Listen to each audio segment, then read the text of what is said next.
The Protector returns. The desert winds of Kondak whispered stories of power, legends, and gods. For centuries, this land had known chaos, slavery, and war. But now, peace shimmered across its golden sands because one man stood between light and darkness. His name was Taith Adam, though the world called him Black Adam. Once, he was a force of destruction. A god without mercy. But time and pain had carved something new within him. Now, he had become the guardian of his people. Every dawn, his shadow stretched across the city like a silent vow, a promise that no invader, no tyrant, no evil would ever harm Kondak again. Children chased his lightning symbol through the streets, painting it on walls and rooftops. To them, he wasn't just a savior, he was hope given form. When thieves attacked the southern trade routes, he descended from the sky like thunder made flesh. One strike and their weapons turned to dust. When earthquakes tore through the mountains, he held the crumbling cliffs apart with his bare hands until every villager escaped. When foreign armies dared to enter, he didn't threaten, he warned once. And that was enough. People bowed to him not out of fear, but respect. For the first time in centuries, Kondak had balance. But even gods are not free from the weight of their past.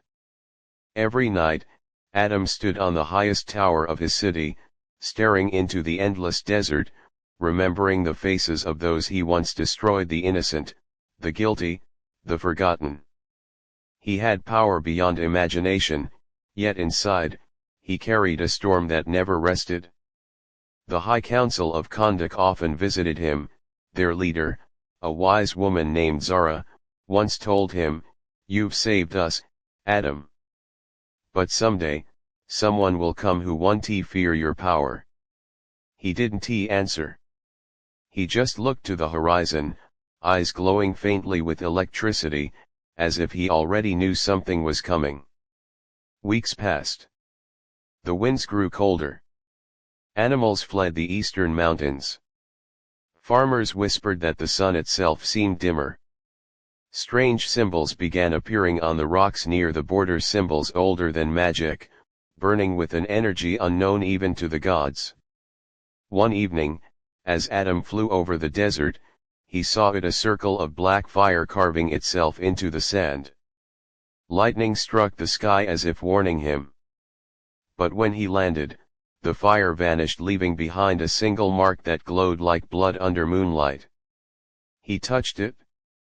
The ground trembled. A deep, dark voice echoed across the valley, not in words, but in feeling. It was power, raw and ancient. Something from the time before men had names. The voice whispered, "He took what was mine, and now, I will take what's his." Adam's eyes flashed bright gold. His heart pounded with a sense he hadn't felt in years, fear. From that night on, storms began to form where no storms had ever existed. Lightning turned black. The air felt heavy, and in the shadows of Kondak, unseen eyes watched the protector of men, studying, waiting. Something powerful had awakened. And for the first time since his rebirth, Black Adam realized, the peace he built, was about to be tested by a darkness greater than any he had faced before. The rise of Azrak. For days, the skies over Kondak refused to clear. The golden sun that once blessed the land was hidden behind rolling clouds of ash and thunder. The people prayed, fearing the storm would bring more than rain. And they were right. On the seventh night, the sky tore open. From the heart of the clouds, a burning sphere of crimson fire crashed into the desert, carving a crater 100 feet deep. When the dust settled, a man emerged, his body marked with ancient symbols glowing red like molten lava. His eyes burned like twin suns in eclipse. He was Azrak, the warlord of shadows. Born in the forgotten age of gods, Azrak once commanded legions that scorched empires from existence. His power had been sealed away by the ancient wizards who feared what he could become until now. His voice was thunder laced with venom. "The world bows to false gods," he said, his gaze fixed toward Kandak's golden towers. "It is time to remind them what true power looks like." With one wave of his hand, the sands obeyed him. Entire dunes lifted like oceans, forming an army of shadowed creatures. Sand turned to soldiers, darkness given form. Their march began under the blood-red moon. At dawn, the guards of Kandak's eastern wall saw the impossible, an army made of dust and flame moving across the horizon. Panic spread through the streets. The High Council called upon their protector. In an instant, lightning flashed and Black Adam appeared above the palace courtyard, his eyes glowing gold, cloak billowing in the storm. He looked toward the rising smoke and whispered, "It has begun." He flew into the heart of the storm. The wind roared around him as he rose higher and higher, until he saw Rock standing atop a mountain of fire and ruin. Their eyes met, two gods, two storms, one destiny. Rock smirked.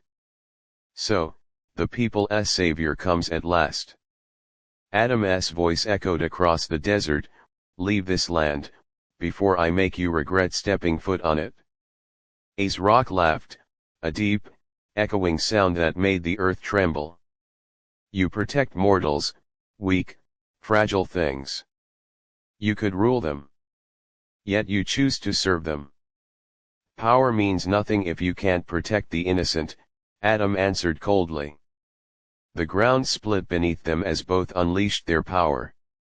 Lightning met fire. The sky exploded in color: white, red, and gold. Every blast shook the heavens, every punch cracked the earth. The desert became a battlefield of gods. But Rock was different. He absorbed Adam's lightning, feeding on it, growing stronger. With each strike, his armor glowed brighter, his power doubled. "You cannot destroy me, Adam," Rock thundered. "I am the storm before creation, the fire that burned before light itself." In one devastating blow, Rock struck Adam across the chest, sending him crashing through the mountains of Kandak. The entire city shook. Buildings crumbled. The people screamed his name, but there was no answer. Rock raised his hands, and fire poured from the heavens, consuming the eastern quarter of the city. He looked down upon the chaos and whispered, "Your god has fallen." The people of Kandak wept as their protector lay buried beneath the ruins of his own temple, lightning fading from his body, the once unbreakable hero now broken, silent. As Rock's army spread through the city, enslaving the survivors, his voice echoed across the land, "From this day forth, Kandak belongs to me." And for the first time in centuries, darkness ruled the Golden Land. But deep beneath the ruins, among the shattered stones and dying embers, a single spark of lightning flickered across Black Adam's body. Weak, but alive. The protector had fallen, but not forever. Because legends don't die. They rise again, stronger than ever. The final storm. The city of Kandak burned under a red sky. Once golden towers now stood in ruin, and the cries of the people echoed through the smoke. Rock sat upon the throne of the fallen palace, the same throne once guarded by Black Adam himself. He looked upon the destruction with a cruel smile. "This is balance," he whispered. "The strong rule. The weak obey." Days turned into nights. Hope began to die. The people whispered stories of their protector, wondering if he would ever rise again, or if the age of gods had ended forever. But beneath the shattered temple, buried in darkness and silence, light began to pulse once more. A faint crackle of electricity crawled across the stone.